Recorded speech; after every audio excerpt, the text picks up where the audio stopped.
கல்வியே எங்கள் மூலதனம். காலங்காலமாக இந்த மூலதனத்தை முன்னிறுத்தியே எம் தமிழினத்தின் வாழ்வு வளம் பெற்று வந்தது.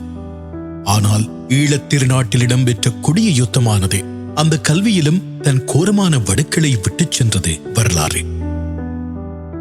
இலங்கை தீவில் போரினால் மிக மோசமாக பாதிக்கப்பட்ட மாவட்டங்களில் முல்லைத்தீவு முதன்மையானது.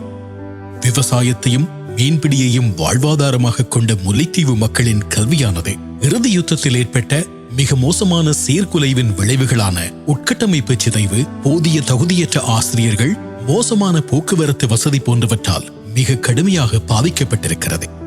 இதன் விளைவாக கல்வி பொதுத்தராதர உயர்தரத்தில் கணிதம் மற்றும் விஞ்ஞான பாடங்களை கற்கின்ற மாணவர்களின் எண்ணிக்கை முல்லைத்தீவில் மிக மிக குறைந்த அளவிலேயே காணப்படுகிறது.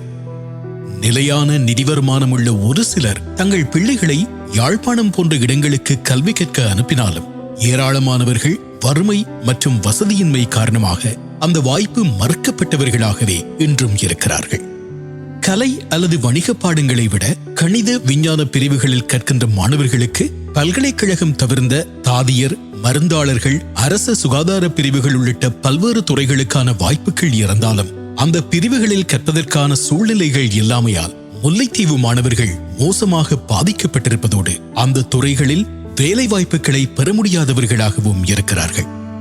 முல்லைத்தீவு கல்வி வலயத்தில் வருடாந்தம் 200 முதல் 250 பேர் மட்டுமே உயர்தரத்தில் கணிதம் மற்றும் உயிரியலை தெரிவு செய்கின்ற நிலையில் அவர்களுடைய வாழ்வில் ஒளியேற்றும் முயற்சியாக முல்லைத்தீவு மாணவர்களின் கல்வி அபிவிருத்திக்கான திட்டமான அறிவியல் அமுது திட்டம் ஆரம்பித்து வைக்கப்பட்டிருக்கின்றது. இந்த திட்டத்தின் அடிப்படையில் 2025ஆம் ஆண்டில் உயர்தரத்தில் 7 பாடசாலைகளில் கணித விஞ்ஞான பிரிவுகளில் கற்கும் பொருளாதாரத்தில் பின்தங்கிய 200 மாணவர்கள் தெரிவு செய்யப்பட்டு அவர்களுடைய கல்விக்கான வசதிகள் தொடர்ச்சியாக 20 மாதங்களுக்கு வழங்கப்பட உள்ளன. அவர்களுக்கான கல்வி உபகரணங்களை இலவசமாக வழங்குவது எமது யாழ் இந்து கல்லூரி அதிபரின் ஒப்புதலோடு இந்து கல்லூரியின் வளவாளர்கள் ஜூம் ஊடாக வார இறுதி மற்றும் விடுமுறை நாட்களில் கற்பிப்பது, ஒவ்வொரு தவணை முடிவிலும் யாழ்ப்பாணம் இந்து கல்லூரிக்கு அவர்களை அழைத்துச் சென்று கல்லூரியின் ஆய்வகத்தை பயன்படுத்த வசதி செய்வது, பயிற்சி பட்டறைகள், தேர்வுகளை நடத்துவது உள்ளிட்ட பல்வேறு செயற்பாடுகள் இந்த அறிவியல் அமுது திட்டத்தில் உள்ளடக்கப்பட்டிருக்கின்றன. இந்த திட்டத்தின் வெற்றியை பொறுத்து 2026ஆம் ஆண்டில் உயர்தரம் கற்கப் போகின்ற மாணவர்களுக்கும் அதனை தொடரவும் உத்தேசிக்கப்பட்டிருக்கிறது. கல்விக்காக காத்திருக்கும் எங்கள் அடுத்த தலைமுறைக்கு பெரும் வாய்ப்பான இந்த திட்டத்தை நடைமுறைப்படுத்த சுமார் 25,000 கனேடிய டாலர்கள் வரையில் தேவைப்படும் என்றும் மதிப்பிடப்பட்டிருக்கின்றது.